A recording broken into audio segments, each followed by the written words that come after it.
அந்த மக்கத்திலே வருகின்ற போது மக்கத்திலே இஸ்லாமிய மதத்தை சார்ந்து விளங்குகின்ற லெப்பைமார்கள் 1000 தெருக்கள் வாழ்ந்து வருகிறார்கள். அப்ப அந்த அல்லாஹ் மைதீன் பள்ளி ஆலயத்திலே மைதீன் பள்ளி ஆலயத்திலே லெப்பைமார்கள் எல்லாம் சரி அல்லாஹ் உண்டு, நபிநாயகம் உண்டு, அல்லாஹ்வை தவிர அகில உலகத்திலே வேற தெய்வம் இல்லை என்பதாக வணங்குகிறார். அல்லாஹ்வை ஆணவமாக வணங்கி கொண்டிருக்கிறார்கள். இருக்கிறாரே அப்பதான் நான் பேச்சியம்மா பார்க்கிறாயே மகனே, மகனே சுடலை மாடா, சுடலை ஐயா பார்த்தாயா? பார்க்கலாம். அல்லாஹ்வினுடைய ஆணவத்தை பார்த்தாயா? பார்த்தாயா? அல்லாஹ்வை தவிர அகில உலகத்திலே தெய்வம் இல்லை என்பதாக ஆணவமாக வணங்கி கொண்டிருக்கிறார்களே. அல்லாஹ்வை வணங்கட்டும் பரவாயில்லை. இந்த மைதீன் பள்ளி ஆலயத்திலே அல்லாஹ்விற்கு மேலான தெய்வம் இல்லை. அகிலத்திலே பேச்சியம்மா சுடரை சத்ராதி முண்டன் இருப்பதை இந்த லெப்பைமார்கள் அறிய வேண்டும், தெரிய வேண்டும் அல்லவா என்பதாக நினைத்து மக்கத்திலே மைதீன் பள்ளி ஆலயத்திலே ஈசன் மகனான சிவன் சுடரை மாடனானவன் அந்த மக்கத்திலே மாநகரிலே அந்த மைதீன் பள்ளி வாசலிலே ஈசன் மகனாகி சுடரை மாடனானவன் அந்த மக்கத்திலே நகராலே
அல்லாவிற்கு நாம் மைதீன் பள்ளி ஆலயத்திலே கந்தூரி திருவிழாவை நடத்தி வெகு நாளாகிவிட்டது.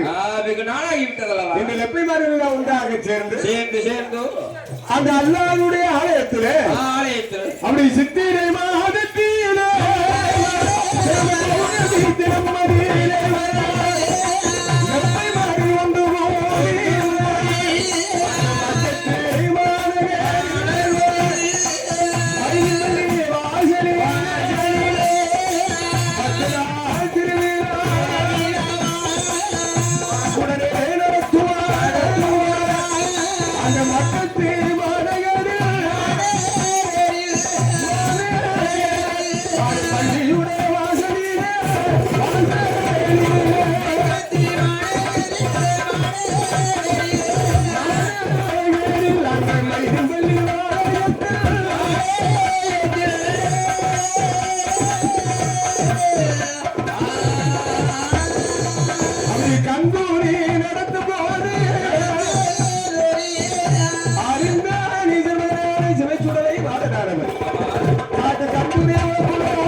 மீண்டும் அறிந்தார்கள் லெப்பைமார்கள். லெப்பைமார்கள் எல்லாம் அண்ணா சந்தன குடமெல்லாம் பூமியில் விழுந்து உடைகிறது, கந்தூரி திருவிழா முடங்குகிறது. ஆமா, இது என்ன மாயம்? ஏது மாயம் என்பதாக லெப்பைமார்கள் எண்ணுகின்ற வேளையில இது ஈசன் மகனான சிவை சுடலை மாடனானவன். மாடனானவன் அந்த சப்பாவனை லெப்பை பேரிலே அதின குமரமானது தானே தாங்கி லெப்பைமார்களே அல்லாவை தவிர அகிலத்திலே தெய்வம் இல்லை என்பதாக ஆணவமாக வணங்கினீர்களே. லெப்பைமார்களே, அல்லாவிற்கு மேலான தெய்வம். சரி, ஆதி கைலாசத்திலே பிறந்து கனக வரங்கள் பல பெற்று தானே பெற்று இந்த பூலோகத்தில் பேசும் தெய்வமாக. ஆமா, இவன் இருக்கிறார், பேச்சமா இருக்கிறார். ஆமா, தலைமகனான சிவ சுடலை இருக்கிறான். சிவ சுடலை மாடல இருக்கிறான். முண்டன் இருக்கிறான். சத்ராதி முண்டன் இருக்கிறான். பக்கத்திலே மைதின்பள்ளி ஆலயத்திலே மாணிக்க கல்லிலே வெண்கல பீடமிட்டு என்னை வணங்கி வந்தீர்களானால் லெப்பைமாருடைய வம்சத்தை நான் வளம் பெற செய்வேன், தலை தூங்க செய்வேன் என்பதாக சொன்ன உடனே சொன்ன போது அந்த பக்கத்திலே மைதின்பள்ளி ஆலயத்தில் லெப்பைமார்கள் எல்லாம் ஒன்றாக சேர்ந்து அந்த மக்கத்து மாநகரிலே மாணிக்க கல்லிலே செம்மவன் சிவசுடனை சத்ராதி உண்டனுக்கு அந்த மக்கள் ஏற்று மாநகரிலே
Viva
ஐயனுக்கு மையனாய் வழங்குகின்ற ஐயனாருடைய சொருமத்தினுடைய காவு வருகிறார். அந்த சொருமத்தினுடைய காவிலே வருகின்ற போது அந்த சொரிமுத்தையனாருடைய வாசலிலே 21 பந்தி தேவாதிகள் 61 பந்தி கூட்டுறவாக இந்த பூலோகத்தில் பேசும் தெய்வமாக அரச மகன் தவசிநாதன் அண்ணாவி சிவனந்த பெருமாளோடு ஒண்டி கண்ணன் இருளப்பன் ஒளிமுத்து பரதேசம் சட்டநாதன் கேத்திரபாலன் சங்கிலி புதத்தான் கற்கத்தளவாய் மாடனோடு தளவாய் மாடத்தி இல்லையா தூசி மாடன் தூண்டில் மாடன் கரடி மாடன் பண்டி மாடன் அக்கினி மாடன் இல்லையா 21 பந்தி தேவாதிகள். சரி பரம சக்தியானவர் பேச்சி அம்மாள் சொல்றாயே மகனே 21 பந்தி தேவாதிகள் 61 பந்தி கூட்டுறவா இருக்கின்ற ஐயனுடைய ஆலயத்திலே நமக்கென்று ஒரு இடத்திலே நாம் நிலைத்து பெற வேண்டும். நமக்கான தனி பேரை வாங்க வேண்டும் அல்லவா என்பதாக நினைத்து அந்த சொறி முத்தையனை தானே வணங்கி பேச்சு பார்க்கிறா பேச்சியானவர் பார்க்கின்ற பொழுது அவனுடைய கண்களுக்கு ஒரு அழகான பாறை வட்ட பாறை கொண்டு தான் தெரிய வட்ட பாறையிலே போய் அமர்ந்தால் பேச்சி அம்மா பேச்சியானவள் அமர்ந்ததாலே பேச்சி பாறை என்ற பெயர் நாமும் இந்த விளங்கி வருகிறது அல்லவா. சும்மா இருப்பாரு படித்துறையை பார்க்கிறான் முண்ட சுவாமி முண்டனானவள் படித்துறையிலே போய் அமர்கிறான் முண்டல். அப்படி படித்துறையிலே போய் அமர்ந்ததாலே படித்துறை முண்டல் என்பதாக பெயர் நாமம் 18ஆம் படி கருப்பல் இல்லையா. இப்படியாகவே அந்த ஆதி கைலாசத்திலே அவதரித்த 18ஆம் படி கருப்பனோடு 21 பந்தி தேவாதிகள் 61 பந்தி கூட்டுறவாய் அமர்ந்திருக்கின்ற வேளையிலே பேச்சி அம்மாள் நினைக்கிறார். ஈசன் மகனான சிவை சுடலை மாடனானவள் அந்த சோடி முத்தையே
நம்பூதிரி கணக்கர்கள் ஒன்றாக சேர்ந்து ஆதிச்சங்கநல்லூர் அம்மை பகவதியாருடைய ஆலயத்திலே வாசலிலே 10 நாள் தேர் திருவிழாவை செம்மனே நடத்துகிறார்கள்.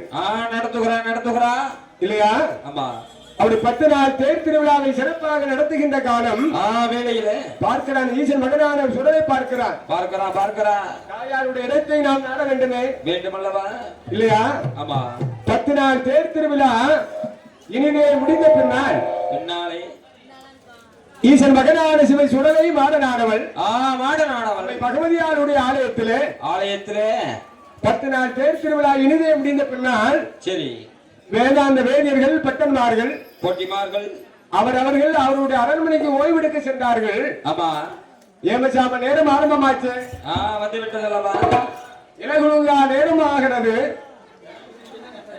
ஈசன் மகனான சிவை சுடலை மாடனானவன் அந்த ஆதிச்சங்கனோட அம்மை பகவதியாருடைய ஆலயத்திலே ஈசன் மகனான சிவை சுடலை மாடனானவள் அப்படி அடைத்திருக்கும்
தலைமகனான சுடலை மாடுகளிடத்திலே கேட்கிறா என்ன கேட்கிறாய் உனக்கு எந்த ஊரு எந்த தேசம் இங்கு வந்தாய் பேரும் என்ன உச்சியிடம் உனக என்ன உனக்கு தாயார் உண்டா தந்தை உண்டா அண்ணன் உண்டா தந்தை உண்டா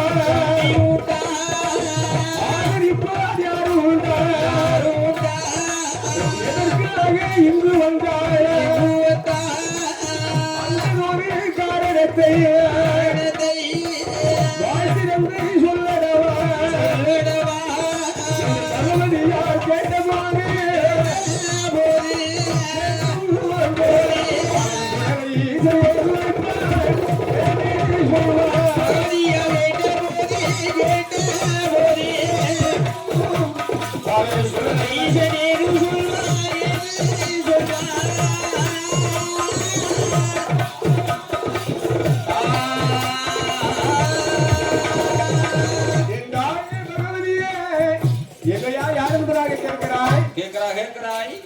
நான் யார் என்பது உன்னால் அறிய முடியவில்லையா? உனக்கு தெரியவில்லையா?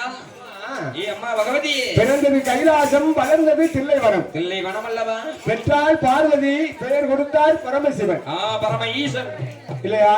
ஆமா. மூர்த்தி தில்லைவனம் மூவாராடு மையானத்திலே கணபதியிலே மாமிசத்தை கலந்த தோஷத்தாலே காரணத்தினாலே மாணிக்க கைலாசம் மலை உதவாது என்பதாக என்னை பூலோகம் அனுப்பி வரம் கொடுத்து என்னை அனுப்பி இருக்கிறார்கள். அனுப்பி வைத்தார்கள். அம்மா இருக்கா? பேச்சம்மா இருக்கா? இருக்கிறா. தம்பி இதோ முந்தன் சந்திராஜி முந்தன் இருக்கிறா. கூடயே பக்கத்திலே இருக்கிறா. அம்மா பகவதி, அம்மா எனக்கு அக்கமில்லை பக்கமில்லை, ஆதரிப்பவர்கள் யாருமே இல்லை. இல்லை இல்லையம்மா. வளர்ப்பார்கள் பிள்ளையாகவே வந்தேன் உன்னை நாடி. தஞ்சம் என்று வந்தேன் அம்மா. அப்பதான் பகவதி சொல்கிறாள், மகனே பாலகா, பார்வதிக்கு பிள்ளையாக இருப்பையானால் இந்த பகவதிக்கு நீ பிள்ளைதானே? எனக்கும் மகன் தானடா. ஆமா. அந்த பகவதா தேவியானவர் சொல்கிறார், என் மகனே மாயாண்டி, மகனை சுடலே மாடா, நீ பார்வதிக்கு பிள்ளையானா? பார்வதிக்கு பிள்ளையானா?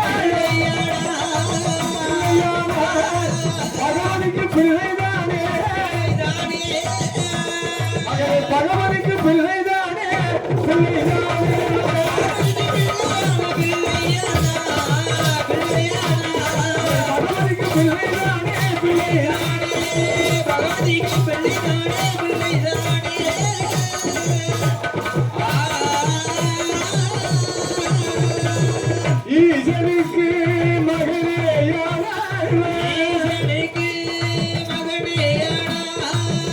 எந்தனுக்கும் மகன் அலையா அந்த மகள் போக வேண்டாம் வாசலிலே இருமகனே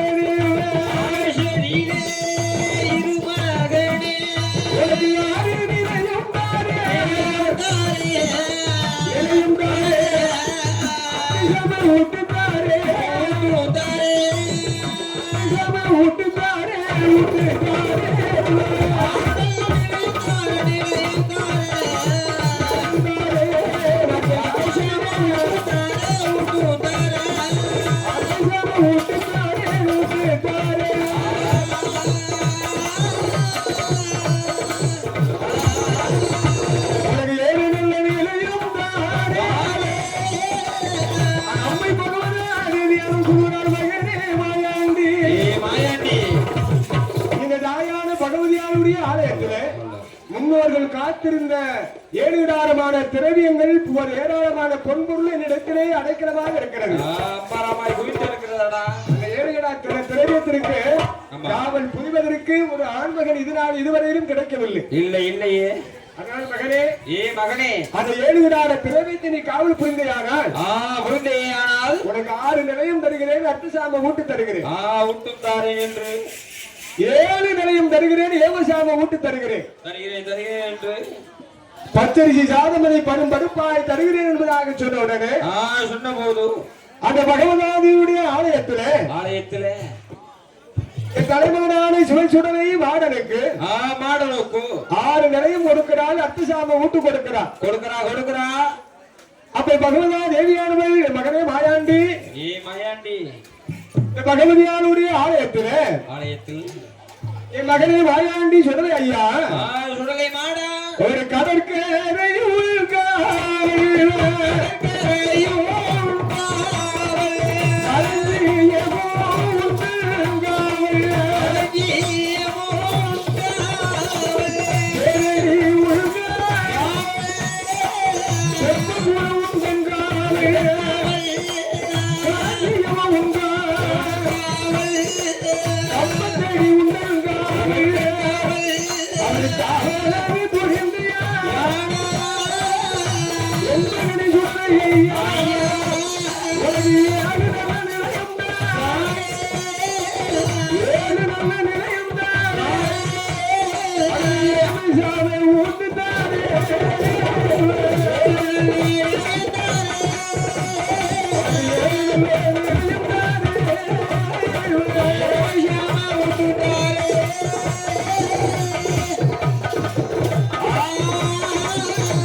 கள்ளன் கொண்டு போகாமல் களஞ்சியத்தில் உண்டான பொன்பொருளை திரவியத்தை எல்லாம் காவல் செய்து வருகிறாரே. அங்க அம்மை ஆதிச்சநல்லூர் அம்மை பகவதியாருடைய ஆலயத்துல ஆலயமதினை ஏழுதான திரவியத்தை காவல் புரிந்து வருகிறாரே வருகிறார் சுடலை மாடனுடைய காவலில காவல் அதிலே 12 வருட காலமாகவே சுடலை திரவியத்தை காவல் செய்து வருகிறாரே வருகிறார் அந்த ஏழுதான திரவியத்தை காவல் எப்படி புரிந்து வருகிறார் எப்படி அப்படி அதான கேட்க சுடலை மாடனுடைய காவு என்றால் மாநிலம் எல்லாம் நடுநடங்கும். சுடலை மாடனுடைய காவல் என்றால் சூழ் உலகம் எல்லாம் நடுநடங்கும். ஒரு வருடமா ஈராறு 12 வருட காலமாக சரி அந்த ஏழுடார திரவியத்தை காவல் புரிந்து வருகின்ற நேரத்திலே அந்த ஏழுடார திரவியத்திற்கு ஒரு ஆகாத சோதனையான காலம் ஆரம்பமாகிறது. எந்த தேசத்திலிருந்து ஆரம்பமாகிறது தெரியுமா? நாட்டிலேயும் நல்ல நாடு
பெருமுளர்ச்சி பெண்ணாலோடு அந்த பெருமுளர்ச்சி பெண்ணாலோடு அந்த மலையாள கோணத்திலே நந்தன் முழலூர் ராஜாதியாருடைய தெருவிலே அந்த தெருவிலே அந்த மந்திரவாதி காளி பெருமுளையானவர் ஆயிரம் கொலைகளுக்கெல்லாம் அதிகாரியாக அப்படி மனைவியான பெருமுளர்ச்சி பெண்ணாலோடு சரி காளி பொறையினானவர் மலையாள கோணத்திலே வாழ்ந்து வருகிறார். இந்த மந்திரவாதி காளி பெருமையினானவனுக்கோ ஏகமுகமான செல்வங்கள் பொறையன் அல்லவா, மாந்திர தொழில் தெரிந்தவன் அல்லவா, கையில காசு வருது பணம் வருது வந்தது போறதுன்னு தெரிய மாட்டேங்குது, வர்றதுக்கு மேல போகுது. கர்ம தொழில் ஐயா, கர்ம தொழில் செய்தவனுக்கு கையில காசு பண்ண நிற்குமா? நினைக்காதல்லவா, பொருள் வரதான் செய்யுது. அதுக்கு மேல போயிட்டே தான் இருக்கும். வந்ததும் வராதது, வந்தது எப்படி போகுதுன்னே தெரிய மாட்டேங்குது. தொழில் கர்ம தொழில் ஐயா.